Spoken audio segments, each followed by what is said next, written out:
আসসালামু আলাইকুম।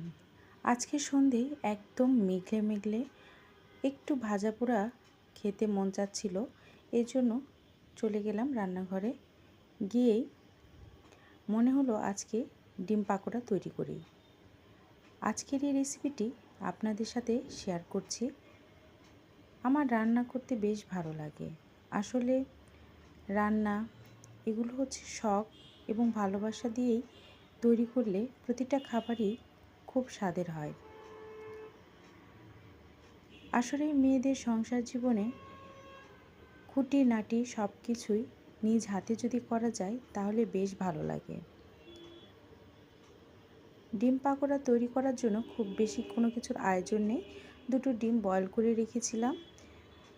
এরপর এর বাটারটা তৈরি করে নেব। এর বাটার তৈরি করার জন্য আমি ব্যবহার করেছি 1 কাপ ময়দা, 2 চামচ পরিমাণ সুজি। এবার এর মধ্যে অ্যাড করে দেব পেঁয়াজ কুচি আর মরিচ কুচি।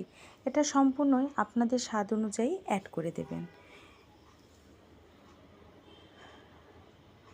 এখানটায় এবার আমি অ্যাড করে দিচ্ছি স্বাদ অনুযায়ী লবণ, হলুদের গুঁড়ো, মরিচের গুঁড়ো, দিয়ে দেব জিরার গুঁড়ো আর সঙ্গে দেব গরম মশলার গুঁড়ো। আসলে এরকম বৃষ্টি ভেজা দিনে একটু ঝাল ঝাল কিছু খেতে বেশ ভালো লাগে। এবার ভালোভাবে সম্পূর্ণ কিছু মিক্সড করে নেব। আমি একটু ঝালের পরিমাণটা বাড়িয়ে দিয়েছি, কারণ ওই যে বললাম বৃষ্টি ভেজা দিনে ঝাল ঝাল খেতে বেশ ভালো লাগে। এজন্যই আজকে এরকম ঝাল ঝাল একটা স্ন্যাক্স সন্ধ্যায় আয়োজনে তৈরি করে নিচ্ছি। এবার ভালোভাবে সব কিছু মিক্সড করে নেড়ে চেড়ে নেব। নিয়ে ধীরে ধীরে অল্প অল্প করে এখানটায় 1 কাপ পানি আমি অ্যাড করে দেব।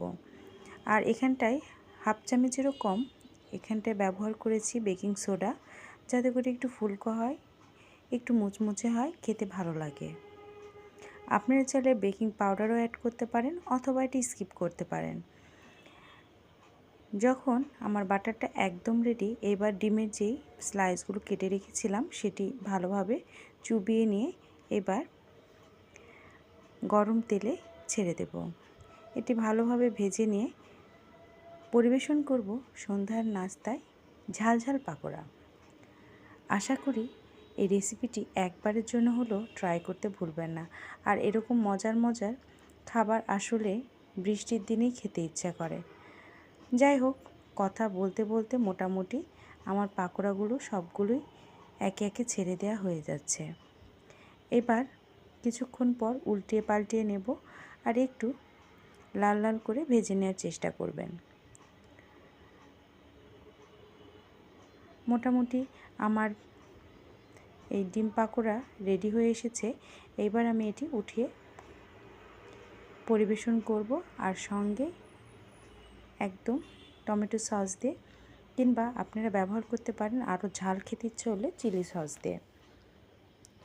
কেমন হয়েছে আমার এই ব্লগটি অবশ্যই কমেন্টসে জানাবেন। আশা করি সকলে ভালো আছেন এবং সুস্থ আছেন। আবারও দেখা হবে নতুন কোনো একটি ব্লগ নিয়ে।